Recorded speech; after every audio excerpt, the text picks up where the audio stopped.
আজকে আমি তোমাদের টাইপস অফ ফ্রেন্ড নিয়ে একটু আলোচনা করব।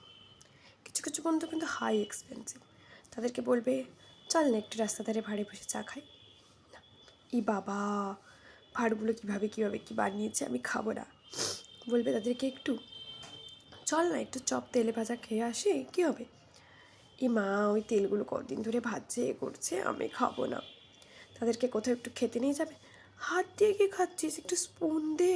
হাত দিয়ে খেতে পারি না, হাত দিয়ে খায় নাকি জানি না। তারা ইন্ডিয়ান না আমেরিকা থেকে জন্মগ্রহণ করে ভুল করে ইন্ডিয়াতে এসে পড়াশোনা করতে এসেছিল, বুঝতে পারি না। আবার কিছু কিছু বন্ধু আছে, তারা সামনে খুব ভালো কথা বলবে পেছনে আবার তোমার নামে গিয়ে নিন্দা করবে। আবার কিছু কিছু বন্ধু আছে, তাদেরকে বলবে চল না একটু ওটা কিনে আনবো, তোর সাথে একটু বেরোবো। না না, আজকে আমার পড়া আছে, আজকে আমার আছে, আমি আজকে যেতে পারবো না রে, খুব ব্যস্ত। তারা সারা জীবনে খুব ব্যস্ত, তোমার জন্য তাদের একটু সময় নেই। তারপরে এমন কিছু বন্ধু আছে যারা আবার তাদেরকে যখন কোথাও যাওয়ার কথা বলবে, না না আমি তো এখানে যাই না, চল না শপিং মলে এসে, যেখানে একটু এসি আছে, এত গরমে তো আমার খুব কষ্ট হয়, শ্বাসকষ্ট হয়, আমি থাকতে পারবো না। বাবারে, এসব হাই এক্সপেন্সিভ বন্ধুদের নিয়ে কোথায় রাখবো বুঝতেই পারি না মাঝে মাঝে।